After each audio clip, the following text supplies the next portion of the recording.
Bienvenidos. Bienvenidos a este segundo webinar de nuestro ciclo de webinars de especificaciones analíticas de desempeño. Empezamos ya este es nuestro segundo webinar relacionado con especificaciones analíticas de desempeño. Este siempre es como el santo grial en el laboratorio clínico. ¿De dónde saco las especificaciones analíticas de desempeño? ¿Serán muy laxas o serán muy exigentes? Y obviamente, ¿qué impacto tienen en la validación de las corridas analíticas? Un gran impacto. No es lo mismo validar una corrida analítica con una especificación analítica de desempeño tomada de variabilidad biológica en especificaciones óptimas que validar una corrida analítica con unas especificaciones analíticas de desempeño basados en CLIA. Y obviamente no es lo mismo validar una corrida analítica a la luz solamente de las gráficas de Levi-Jennings sin especificaciones analíticas de desempeño. La semana pasada estuvimos hablando de nuestro graficador APS, y en ese graficador APS pues se concentran todas las especificaciones analíticas que hay, o bueno, diríamos que las más relevantes que tenemos nosotros en el mundo.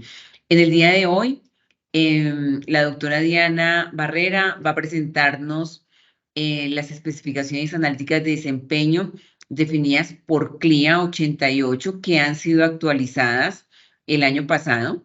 Y en nuestro próximo webinar hablaremos de las especificaciones analíticas de ReallyBack, como lo habíamos anunciado, que también han hecho una evolución. Y les recordamos cuáles van a ser los siguientes webinars. En un siguiente webinar vamos a hablar de...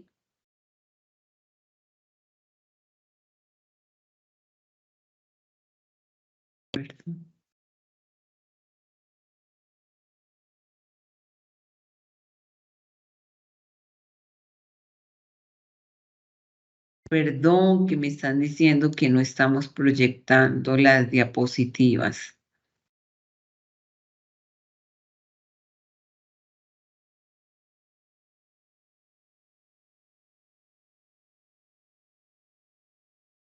Ahora sí.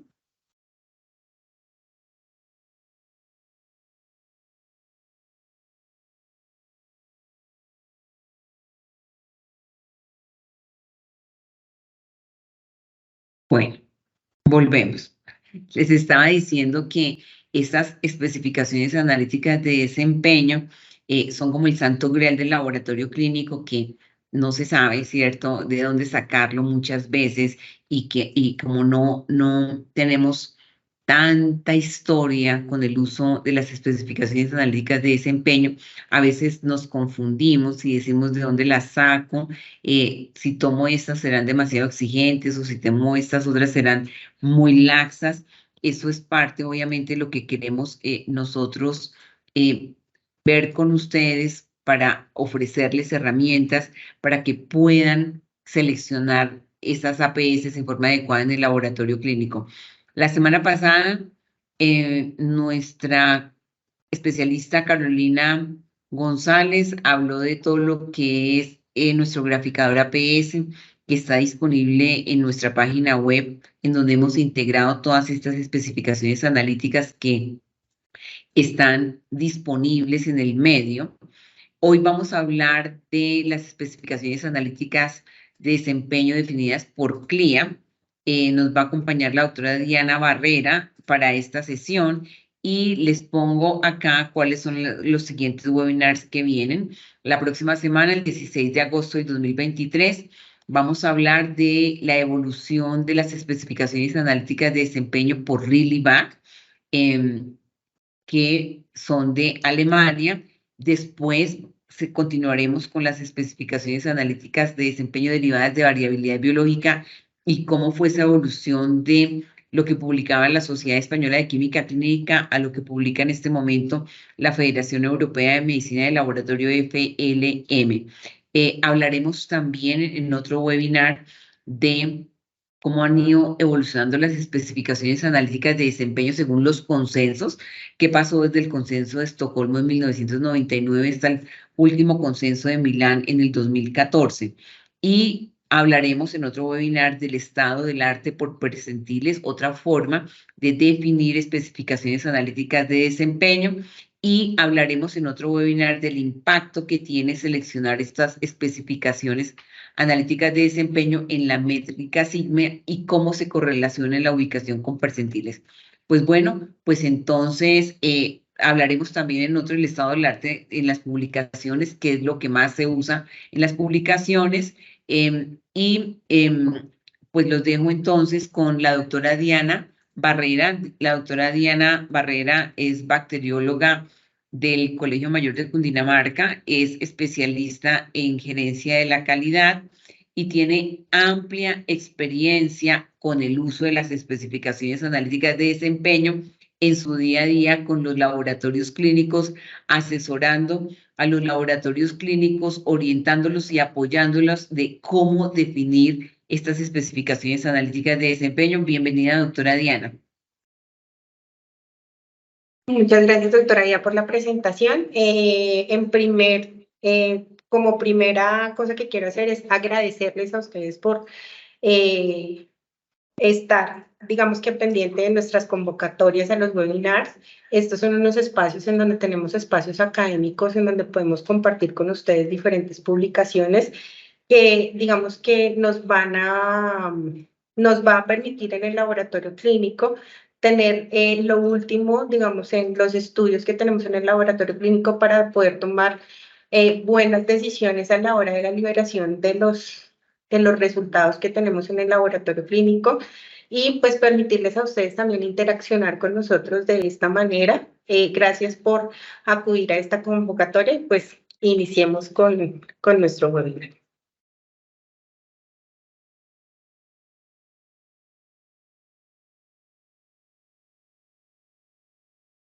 Bueno, entonces como la doctora Ida ya les había comentado dentro de la presentación, entonces vamos a presentar las especificaciones analíticas de desempeño por CLIA y la evolución que ha tenido desde el año 1998 a la última publicación en el año 2022 al 2024. Pues aquí digamos que les traemos en esta diapositiva la comparación de los dos documentos desde la primera publicación de CLIA en el año 1988 hasta la última publicación y su actualización en el año 2022. Digamos que tenemos más o menos 34 años de diferencia entre la actualización, desde el momento, perdón, en el que salió la primera norma de CLIA del año 1998 al 2022. Y entre estas publicaciones, digamos que han venido haciéndose diferentes actualizaciones que pues, nos han servido para actualizar en el laboratorio clínico este estándar que es tan importante en los Estados Unidos. Bueno, como primera parte de este webinar, vamos a decirles qué es CLIA. CLIA pues, es un conjunto de estándares regulatorios federales en los Estados Unidos que rigen la calidad y precisión de las pruebas de laboratorio realizadas en muestras humanas. Estas reglamentaciones se promulgaron para garantizar la confiabilidad y precisión de las pruebas médicas realizadas en laboratorios clínicos, incluidos los de hospitales, clínicas, consultorios médicos y otros entornos de atención. Igual, digamos que tengamos en cuenta que los laboratorios clínicos para nosotros en los consultorios médicos definitivamente no son un laboratorio como tal, sino las pruebas que nosotros conocemos como Point of Care o POCT. Entonces, estas pruebas también se integran dentro de los estándares CLIA y son reguladas en los Estados Unidos por este estándar.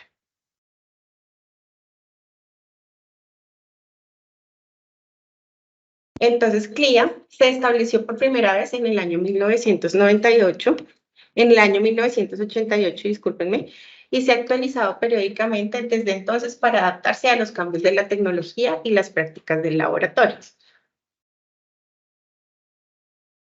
El objetivo principal de CLIA es garantizar que los laboratorios clínicos proporcionen resultados de pruebas precisas y confiables que son cruciales para los diagnósticos médicos precisos y decisiones de tratamiento. y la toma de decisiones clínicas, pues en cualquier momento de la prestación del servicio como tal. Las regulaciones de CLIA cubren una amplia gama de aspectos relacionados con las pruebas de laboratorio. Incluía pues las calificaciones del personal o las exigencias técnicas que debe tener un profesional del laboratorio clínico para poder procesar muestras de laboratorio, los procedimientos de control de calidad, las pruebas de competencia o pues las evaluaciones de control de calidad externo como nosotros los conocimos, o ensayos de aptitud como nos lo clarifica la 17043, el mantenimiento de equipos y el mantenimiento de registros. Los laboratorios que realizan pruebas en especímenes humanos como sangre, orina, muestras, tejidos y demás están sujetos a las normas CLIA. Recordemos que estas son las normas que rigen el establecimiento de los estándares los estándares o las especificaciones analíticas de desempeño en los Estados Unidos, además de otros estándares frente a los profesionales, entre otras cosas. El programa CLINA es supervisado por los centros de servicio de Medicare y Medicaid, o como los conocen en sus siglas en inglés, el CMS, en colaboración con otras agencias federales y organizaciones de acreditación. Los laboratorios deben cumplir con los requisitos específicos de CLIA para obtener la certificación para poder realizar pruebas en muestras de paciente. Digamos que frente al estándar de CLIA y frente a lo que nos muestra CLIA, nosotros podemos hacer un paralelo frente al contexto nacional o al contexto de Colombia, en donde estos estándares CLIA que nosotros vamos a hablar hoy son los mismos estándares que nosotros tenemos para habilitación, es decir, la resolución 3100 aquí en Colombia que nos permite a los laboratorios clínicos pues tener nuestra certificación o habilitación, como lo llamamos nosotros aquí en Colombia, para poder procesar muestras de pacientes. El nivel de certificación que realiza o que les da CLIA a los laboratorios en Estados Unidos dependerá de la complejidad de las pruebas, ¿cierto?, que nosotros estaremos realizando en el laboratorio. Ellos tienen un nivel de complejidad moderada o de complejidad alta. Solo existen estos dos niveles. Y pues depende, como les dije ya, de las pruebas que realicen. En general, CLIA desempeña un papel fundamental para garantizar la precisión, la confiabilidad y la calidad de las pruebas del laboratorio clínico en el sistema de atención médica, lo que contribuye a la seguridad del paciente y a una atención médica eficaz. Digamos que aquí pues vamos a empezar a hablar más o menos de las instituciones que conforman el comité de CLIA. Entonces, como les hablaba, los centros de servicio de Medicare y Medicaid, CMS, son una agencia federal que está dentro del Departamento de Salud y de Servicios Humanos de los Estados Unidos. Es responsable de administrar varios programas claves de atención médica, incluidos Medicare, Medicaid y el programa de seguro médico para los niños. CMS juega un papel central en brindar un acceso a los servicios de atención médica para las personas elegibles y en la supervisión de los diferentes programas que brindan cobertura y servicios de salud a millones de estadounidenses.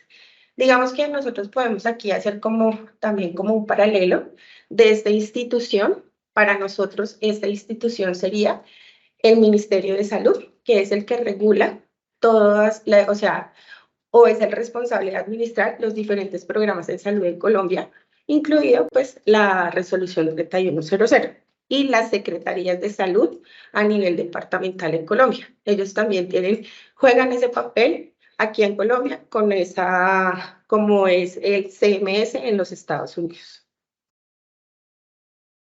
Entonces aquí, digamos que ustedes pueden ver entonces todas las agencias generales y todos los departamentos de servicios médicos en Estados Unidos que conforman el comité de CLIA y pues incluido pues también CLIA como tal, acompañado de estas dos diferentes agencias federales y del Estado.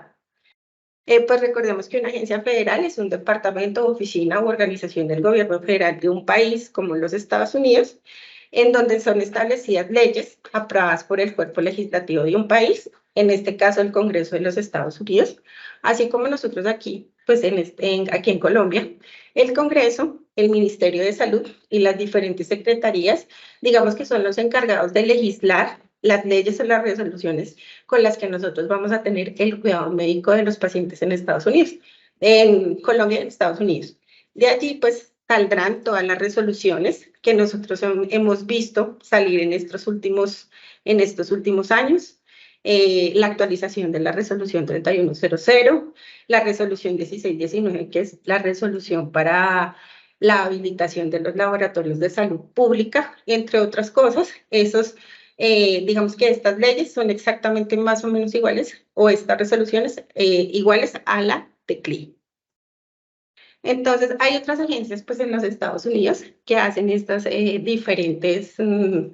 cumplen esas diferentes funciones. Entonces, aquí está el Departamento de Salud de Estados Unidos, la EPA, que es la Agencia de Protección Ambiental, el FBI, el FDA. Estos son, digamos que como ejemplos de agencias gubernamentales. Nosotros tenemos nuestras propias agencias gubernamentales, los ministerios, las secretarías, etcétera, que ejercen aquí en Colombia las funciones que ellos ejercen en Estados Unidos. Bueno, el Departamento de Salud Humana es responsable por la salud pública, investigación médica y la administración de salud, Medicare, y pues está acompañado en todas estas funciones por el CDC, que es el Centro de Control de Enfermedades en Estados Unidos. El símil aquí para Colombia es, otra vez de nuevo, los ministerios de la Secretaría y además el Instituto Nacional de Salud, que en Colombia es el responsable por la salud pública, la investigación. Pues ellos no se encargan de administración de salud, pero sí de la parte de salud pública, hacer toda la vigilancia, toda la investigación que se hace, digamos, de manera pública, la hace el Instituto Nacional de Salud y cumple más o menos esta misma función que el Departamento de Salud en Estados Unidos. Aquí, bueno, vamos a iniciar, digamos, con los diferentes cambios que hemos tenido en las APS, o especificaciones analíticas de desempeño, desde la publicación en 1998 de CLIA hasta el año 2022. Entonces, como ustedes pueden ver, en la primera publicación en el año 1988, tuvimos dentro de lo que ellos nos presentaron en este momento, ¿cierto? Solo tuvimos 67 analitos. De esos 67 analitos, 15 fueron para inmunología, 27 para química, 3 para endocrinología o hormonas o inmunoensayo, como lo conocemos nosotros, 12 para toxicología y 10 para hematología. En el año 1997 aumentó, digamos, la cobertura de los APS de 67 analitos a 75 analitos. Y luego, entonces, vamos a ver que para el área de inmunología se mantuvieron la misma cantidad de analitos. Para química se mantuvieron los 27. Para la parte de endocrinología o hormonas, aumentamos de 3 a 8, o sea, tuvimos un aumento de 5 analitos de la publicación de 1988 a 1997. De toxicología tuvimos un aumento de 12 a 15 analitos. Y de hematología mantuvimos los mismos analitos desde la publicación de 1988 a la de 1997. En el año 2019 vemos la siguiente publicación y vemos el aumento también en la cantidad de analitos que presentan una APS para CLIA. Entonces, digamos que ha venido, digamos que con la cantidad de ensayos de proeficiencia, ¿cierto? Y la cantidad de laboratorios que se han venido uniendo a los estándares de CLIA, hemos venido viendo en el tiempo el aumento de la cantidad de analitos y el aumento de la data de los analitos que ellos han venido incluyendo dentro de sus comparaciones, estadísticas, y además, pues, el aumento de la cantidad de APS que ellos nos están, digamos que mostrando para la utilización de los diferentes laboratorios clínicos. Entonces, desde el año 1997 al año 2009, aumentamos en inmunología a 20 analitos, para química a 38, para endocrinología o hormonas a 19, para toxicología disminuimos, cambiamos de 15 a 14 analitos, y para hematología ya se incluyó no solo, digamos que la parte del conteo de las células, sino también se incluyó el diferencial, y por eso hay un aumento de 10 a 19 analitos, lo que nos hace aumentar de 75 a 101 analitos para el año 2019.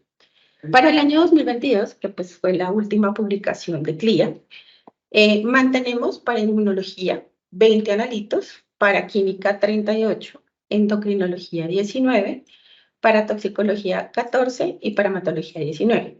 Es decir, no tenemos variación en el aumento, se mantuvieron los analitos, pero conforme vayamos viendo este webinar, vamos a ver cómo el impacto de los cambios en el tiempo, ¿sí? Que no necesariamente se ve impactada en la cantidad de analitos que se incluyen dentro de los estándares CLIA, sino el cambio de las APS en el tiempo. Entonces, aquí les presentamos, digamos que aquí el documento lo que nos cuenta, que estas reglas finales o actualizadas o estos reglamentos, pues vienen directamente de los ensayos de aptitud o de las pruebas de proficiencia, ¿cierto? Bajo los estándares CLIA desde el año 1988, ¿sí? Estas reglas finales se actualizan, ¿cierto? Se van a actualizar o le permiten una actualización a CLIA a partir del 10 de agosto del 2022. Es decir, esta publicación salió el día 11 de julio del 2022.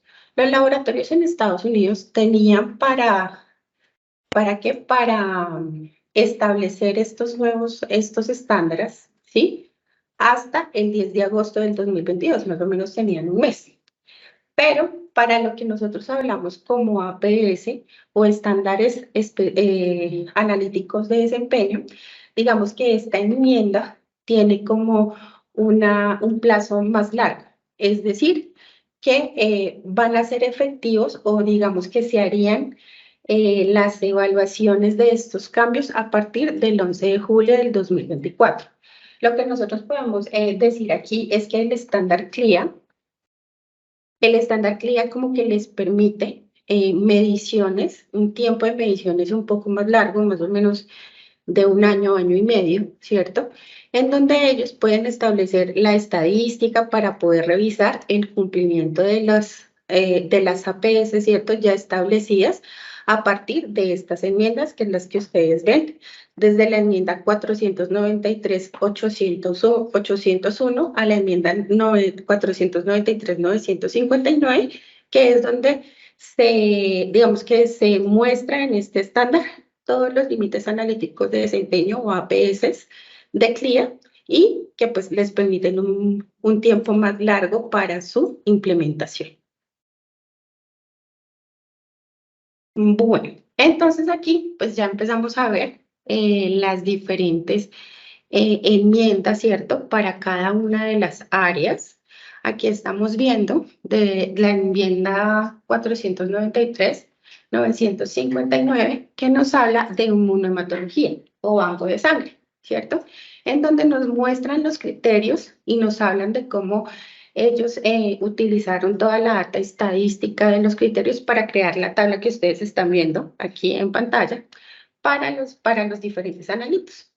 Para grupo ABO, RH, anticuerpos de detección inesperada, pruebas de compatibilidad o pruebas cruzadas y identificación de diferentes anticuerpos. Pues ellos hablan aquí ya de porcentaje de exactitud, ¿sí? Y que estas pruebas, pues definitivamente como son pruebas para el área de inmunohematología, para el área de banco de sangre, pues definitivamente tienen que tener una exactitud del 10%. Digamos que para la identificación de anticuerpos, ellos permiten un 80% de exactitud de la prueba, ¿cierto? Porque pues digamos que en estas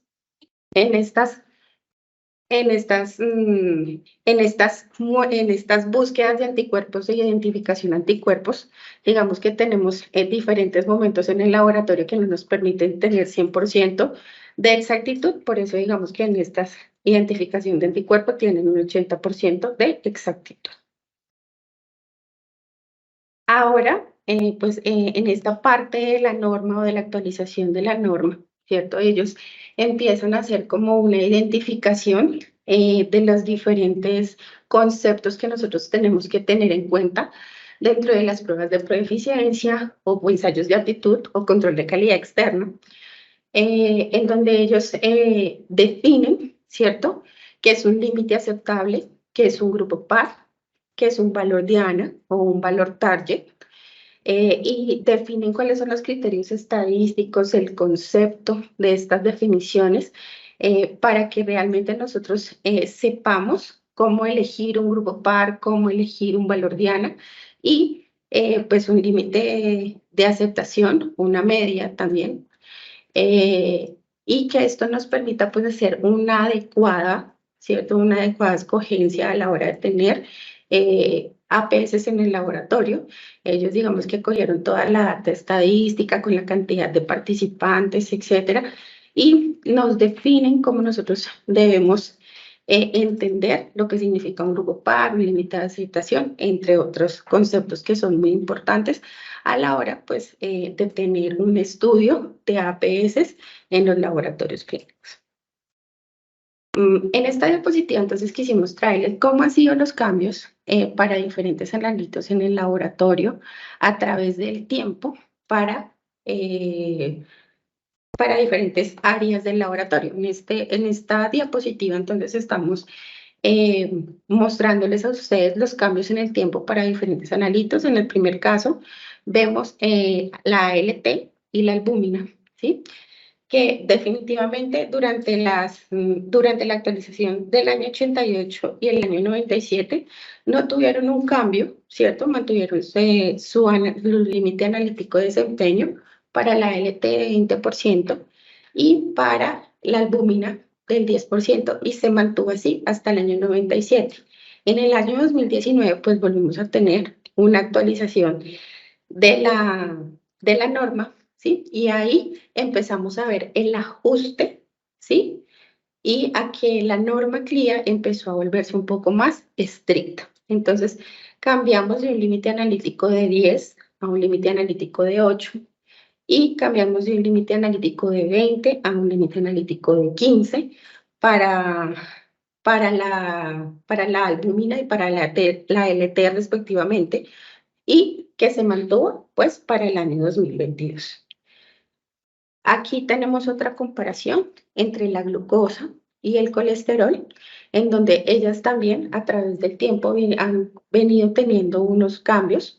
Digamos que los cambios no son tan impactantes. Para el colesterol sí hubo un cambio, digamos, importante entre la publicación de 1988 a la publicación de 1997, no así para la glucosa, pero para el año 2019 y para el año 2022 la glucosa tuvo un ajuste importante, pasó del 10% al 8% y se mantuvo al año 2022. Para el siguiente cuadro que hemos sacado para el siguiente ejemplo, hacemos una comparación entre la lactato deshidrogenasa y el magnesio. Estos dos analitos, digamos que comparten ahora, para el año 2019 y para el año 2022, comparten el mismo límite analítico de desempeño, que es 15%, pero han tenido unos cambios importantes desde 1998 1997 que han venido impactando y aumentando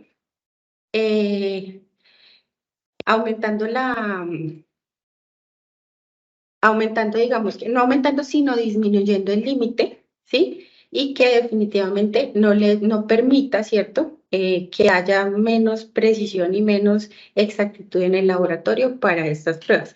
Es decir, que a través del tiempo, como ustedes lo ven aquí reflejado en estos cuadros, el estándar CLIA ha venido evolucionando, como les decía al principio, el estándar CLIA ha venido evolucionando a través del tiempo por las tecnologías. Definitivamente las tecnologías han jugado un papel muy importante en el establecimiento de criterios más exigentes en APS, y lo hemos venido viendo a través del tiempo. en diferentes analitos como ustedes lo ven. Y por último, pues lo vemos para la urea nitrogenada y para el ácido úrico.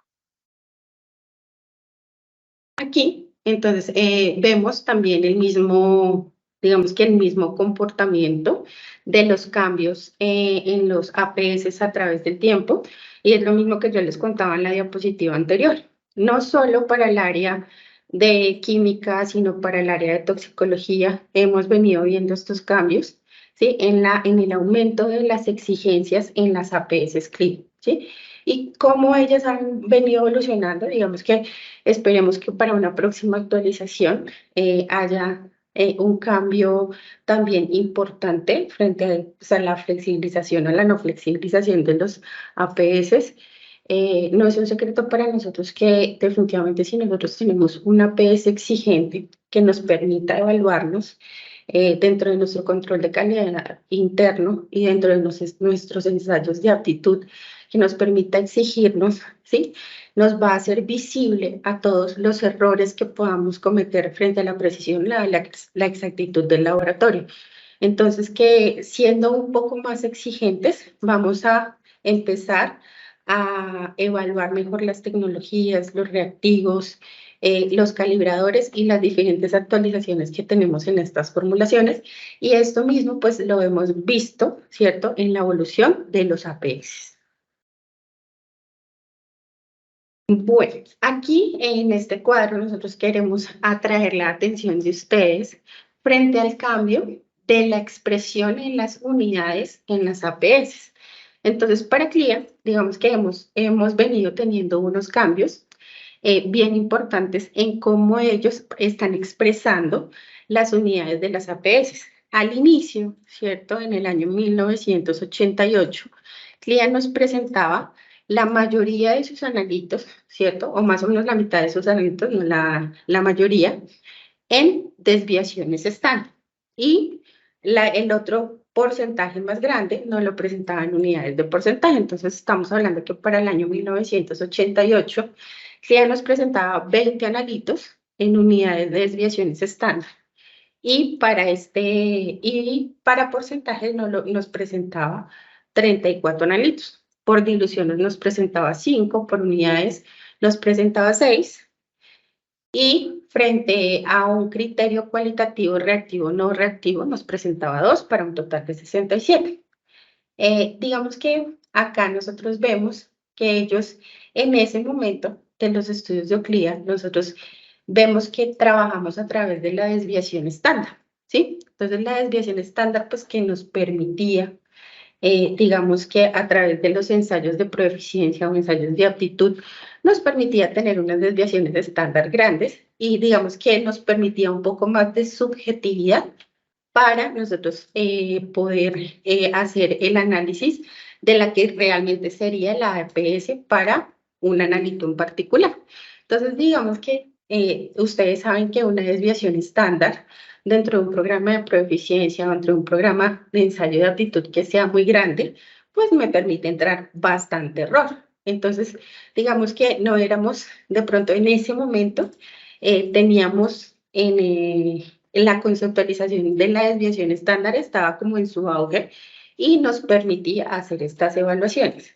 Si ustedes van mirando en el tiempo, CLIA, frente a la cantidad de analitos, pues como ya lo habíamos visto en las diapositivas anteriores, va aumentando, ¿sí? Pero va disminuyendo a los que realmente evalúan desviaciones estándar. Vamos de 20 analitos en el 88 a 15 en el año 97, 5 en el año 2019 y para el año 2022 solo nos presenta un analito en desviaciones estándar. Y en el caso del porcentaje, ¿cierto? Vemos un aumento en el tiempo de la cantidad de analitos que ellos se expresan en porcentaje. Es decir, el porcentaje, digamos que nos permite un límite, ¿sí? A usted no se puede mover de este porcentaje a este porcentaje.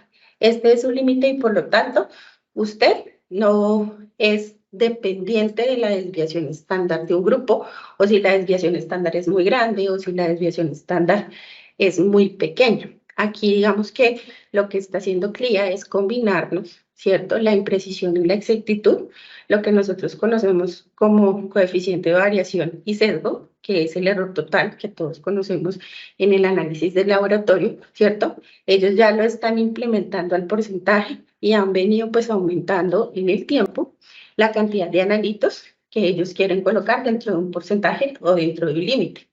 Además, que frente a otras evaluaciones o frente a otros APS, digamos que CLIA era el que tenía más cantidad de analitos expresados en desviaciones estándar. Entonces ya vamos a ir viendo que ellos definitivamente con el tiempo, con la evolución de las tecnologías, con la evolución de la estadística, con la evolución de los programas de prueba de eficiencia, han venido cambiando también los criterios estadísticos o los modelos estadísticos ¿para qué? Para las determinaciones de las APS. Aquí, en este cuadro, digamos que nosotros, como se llama este webinar, ¿cierto? Son las especificaciones CLIA a través del tiempo, cómo han venido disminuyendo, cómo han venido volviéndose, ¿cierto?, más exigente con el tiempo. Aquí tenemos, pues, resaltado el colesterol total y el magnesio, que han venido evolucionando. Digamos que el magnesio se mantuvo y se ha mantenido de 1998 a 1997 con un APS de 25%. Y en el año 2019 tuvo un cambio de 15 y se mantuvo para el año 2022. Y pues el colesterol total es uno de los que empezó con 15%, obviamente un poco más laxo, y se volvió más exigente para la publicación del año 97 y se ha venido manteniendo en este estándar. Digamos que hay diferentes, ¿cierto? Si ustedes pueden ver aquí, diferentes analitos, ¿sí? Que tienen el mismo comportamiento. Hay algunos que han disminuido, otros que han aumentado en algunos casos, pero la gran mayoría de analistas se han vuelto más exigentes con el tiempo y es lo que pues, nos ha venido mostrando la publicación desde el año 88 hasta la fecha. Bueno, aquí entonces les vamos a hablar un poco más de digamos que de la estructura de la norma, de lo que nos muestra la norma, de lo que nos dice la norma, cuáles, digamos que son como los estándares, más bien como las partes de la norma, ¿cierto? Entonces, ella tiene, pues, en este momento aquí les estamos mostrando hasta el numeral 6, ¿cierto? Tiene un background, el background hace parte como pues del contexto en donde la norma se va a implementar, ¿sí? Que pues está en Estados Unidos, el contexto del país, etcétera. Ahí pues nos hablan de esa parte. Nos hablan, en la segunda parte, pues nos hablan de las provisiones o de las regulaciones del país, de las leyes, etcétera, ¿cierto? Que han venido determinando los cambios de CLIA del 88 hasta el año 2022. CLIA, digamos que como otras organizaciones o como otras organizaciones que se dedican a publicar estándares de calidad, ¿sí?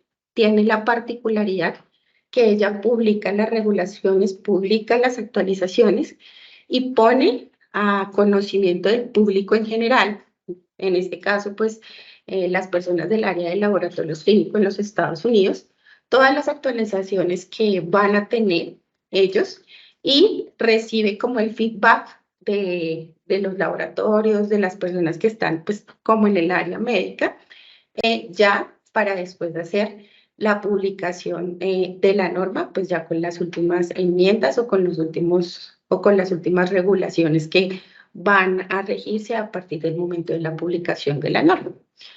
Ellos hablan también del impacto, hacen un análisis del impacto de la regulación o de cómo va a impactar económicamente o los costos de la calidad que va a tener para los laboratorios clínicos la implementación de estas enmiendas. Entonces, digamos que ellos se toman el tiempo de decirle al laboratorio, mire, si usted hace esta implementación, le va a costar esta cantidad de dinero, pero pues definitivamente se ahorra en multas, en otras cosas. Ellos como que le hacen también como al laboratorio o le ponen el panorama en el laboratorio desde la parte financiera, ¿cierto? Desde la parte administrativa, que pues digamos que en el laboratorio nosotros nos dedicamos mucho a la parte técnica, pero la parte administrativa y financiera es muy importante y sobre todo frente a los costos de la calidad.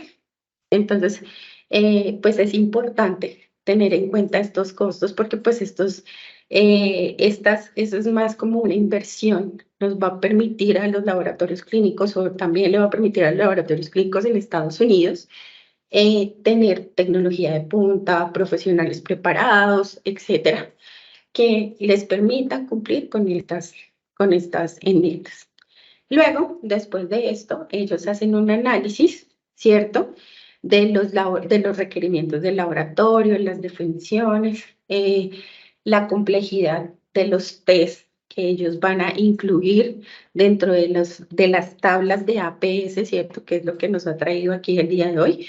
Y nos van colocando pues como las condiciones estadísticas, los modelos, y pues las diferentes áreas, ¿cierto? En donde nosotros vamos a implementar estos estándares analíticos de desempeño y pues después, ¿cierto? Ellos ya nos van a mostrar pues como sus tablas, que es como el entregable para los laboratorios clínicos, que es lo que nosotros vamos a utilizar en la estandarización de las APS. Entonces, ellos dentro de estas enmiendas, ¿cierto? Nos hablan de las evaluaciones o los ensayos de aptitud y nos cuentan cómo debe ser un ensayo de aptitud de acuerdo a la regulación de CLIA. Entonces, digamos que acá ellos hablan mucho de que un ensayo debe tener tres evaluaciones al año. Nos habla que los ensayos, ¿cierto? Deben tener dentro de su espectro de medición, deben estar todo el espectro de medición que yo tengo para la prueba, es decir, muestras normales, muestras pacientes normales, pacientes patológicos bajos, patológicos altos, ¿cierto? Que nos permitan tener toda una evaluación en el espectro de la medición, ¿sí? Que estos eventos deben ser en diferentes momentos del año, como les decía, 3 veces al año, ¿sí? Y deben tener más o menos, no sé, entre 3 a 5 muestras de acuerdo al espectro de medición que estés haciendo dentro del laboratorio, ¿cierto? Y de las diferentes pruebas. Entonces, no sé si ustedes de pronto puedan hacer como conectar, ¿cierto?, con los programas de evaluación externa que tenemos en estos momentos. Y definitivamente, pues aquí CLIA nos está hablando de la evaluación CAP. La evaluación CAP es una evaluación trimestral que nos trae 5 muestras, 4 muestras de acuerdo al analito que estemos evaluando, de acuerdo al espectro de medición. Y estas, digamos que ellos, de acuerdo a su regulación, ¿cierto? De acuerdo a su regulación técnica, es la que establecen en Estados Unidos como, digamos que el modelo estadístico o el modelo de prueba de proeficiencia o de ensayo de aptitud que deben tener en laboratorios clínicos en Estados Unidos. Entonces, pues aquí ya ellos nos empiezan a hablar, ¿cierto?, de cómo debe ser el modelo estadístico de una prueba de proeficiencia o de una prueba o un ensayo de aptitud. Nos hablan de la cantidad de laboratorios que deben estar evaluando, que deben estar participando en esas pruebas.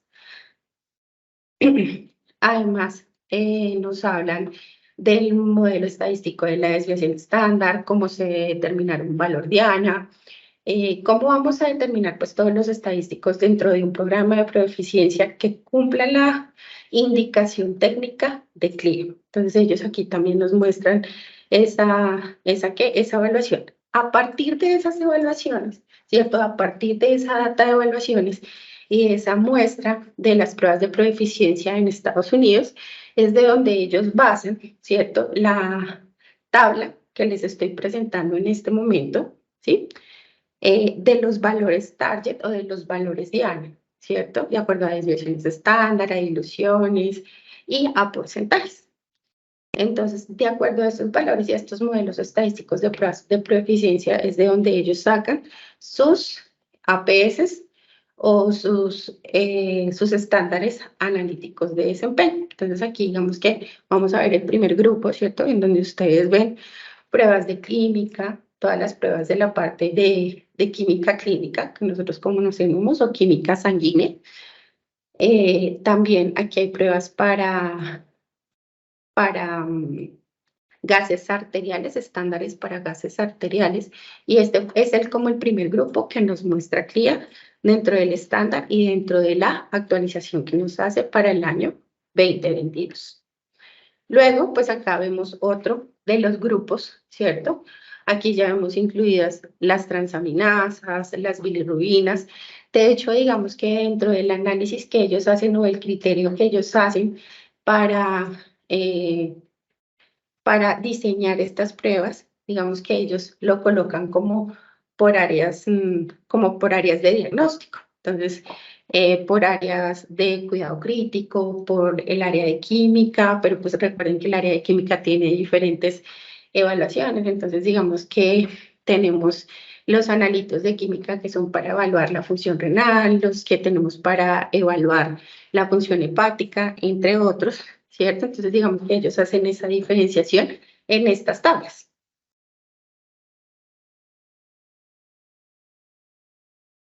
Además, pues ya aquí ellos empiezan como a describir todo su proceso estadístico, cómo realmente ellos determinan y a través de qué pruebas o a través de qué modelo estadístico determinan los criterios aceptables para el desempeño o las APS, de nuevo, los valores Diana, y cómo ese cambio, ¿cierto? Cómo ese cambio de los límites de aceptación de desempeño promoverán una mejora, ¿cierto?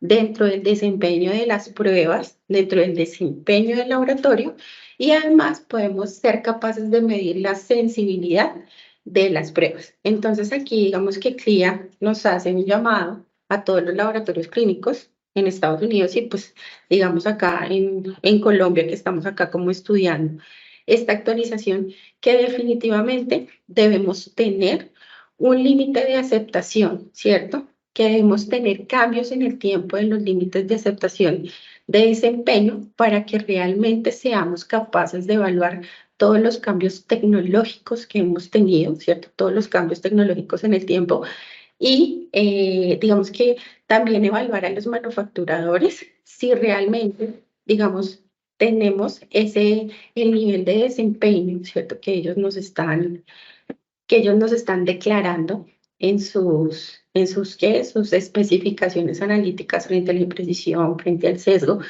Definitivamente, pues, con estos cambios, con estos límites de aceptación, ¿sí? Somos capaces de evaluar las nuevas tecnologías que estamos viendo y los cambios que hemos tenido a través del tiempo para formulaciones de reactivos, cambios de metodología, el mismo profesional del laboratorio clínico, que no es el mismo profesional digamos que tuvimos en el año 88 a los profesionales que estamos teniendo en el año 2022.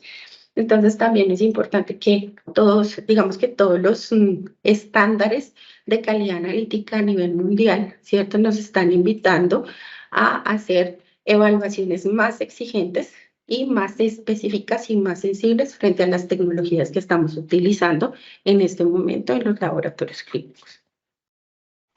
Entonces, hablando, digamos que con la evaluación, ¿cierto? El cambio, yo les mostraba esta misma tabla que vemos aquí a mi derecha o a la derecha de la diapositiva, ¿cierto? Que CLIA había venido evolucionando frente a la desviación estándar y frente al porcentaje y que veíamos que definitivamente ellos han venido aumentando los analitos que declaran APS que declaran APS en desviaciones estándar han venido disminuyendo y para el porcentaje han venido aumentando. Aquí entonces se nos dice que es muy importante que los cambios y la aceptación de los límites o los límites de aceptación o los límites de APS se presenten en porcentaje, ¿sí? Para disminuir o más bien para aumentar la exigencia dentro de la precisión y la exactitud de los laboratorios. Además, que casi todos los estándares de calidad analítica, hablando de RILIVAC, hablando de la FML, para variabilidad biológica, nos presentan siempre los estándares analíticos de desempeño o APS en porcentaje. CLIA, digamos que es de los pocos que tienen las variaciones en desviaciones estándar, en diluciones, en unidades, entre otras, ¿sí? Entonces ellos también quieren ir como dentro de la vanguardia de lo que están presentando los diferentes estándares de calidad analítica a nivel internacional, e ir hablando como el mismo idioma, e ir hablando más de porcentaje que de desviaciones estándar. Entonces ellos han venido evolucionando y ellos también aquí lo declaran en su documento para que pues tengamos, para que seamos capaces de evaluarnos, que el estándar CLIA nos evalúe en porcentaje la glucosa, que el estándar RILIVAC nos evalúe en porcentaje la glucosa, asimismo la FML para variabilidad biológica. Bueno, entonces nosotros les traemos aquí como unos ejemplos en este momento de lo que vivimos en los laboratorios clínicos en este instante. Vamos a traerles como una evaluación o para mostrarles gráficamente el impacto que han tenido los cambios para el magnesio en este caso, que en el año 1988 CLIA nos decía que su APS era 25%, como ustedes pueden ver aquí, ¿cierto? Dentro de la gráfica integrada de control de calidad, que ya casi todos conocemos, vemos que el límite analítico es bastante grande, ¿cierto? Y que nos permite cierta cantidad de error frente a la precisión y frente a la exactitud. Y pues obviamente frente al valor de ANA y a los límites. Y para el año 88 pues vemos que es bastante grande. Para la siguiente diapositiva, que es magnesio, ¿cierto? Que tuvo un cambio desde el año 88 hasta el año 22 al 15%, vamos viendo, ¿cierto? Que el límite se ha venido volviendo más estrecho, ¿sí? Que nos hemos vuelto más exigentes y que nos muestra que ahí sí, ¿cierto? Ya podemos ver más errores de imprecisión frente a las validaciones del día a día, ¿sí? Frente al gráfico del APS, frente al valor de ANA, y pues que definitivamente sí el límite sigue siendo, digámoslo así, grande, pero ya nos permite ver el cambio y la evolución que han tenido en exigencia frente al año 1988 al 2022. Digamos que vamos a llegar a otra publicación en donde vamos a tener muchísima más exigencia. Aquí vemos entonces el colesterol 15% para el año 1988. También pues el límite es grande, ¿cierto? Pero pues nos permite un poco menos de espacio de ahorro, como lo llamamos nosotros, a los espacios en donde nos movemos frente a la imprecisión y el sesgo. Y vemos nuestro cambio para el año 2022, que definitivamente, pues para este laboratorio en particular o para estos datos, sí vamos a ver, ¿cierto? Que el límite se va a ver disminuido y vamos a ver ciertos puntos con imprecisión, vamos a detectar más errores en el laboratorio y además que pues lo vamos a detectar en el día a día. Entonces sí, definitivamente, como les he venido hablando, pues en esta última hora, definitivamente sí hemos venido volviéndonos más exigentes con los cambios de tecnología, con los cambios en las evaluaciones del desempeño, los estándares, en los ensayos de aptitud, y además que pues definitivamente las normas de la gestión de la calidad han venido a impactar al laboratorio clínico, no solo en la parte analítica, sino en la parte de estandarización de los procesos, documentaciones, y esto también pues nos sirve para ver los impactos en la parte analítica y en la parte técnica.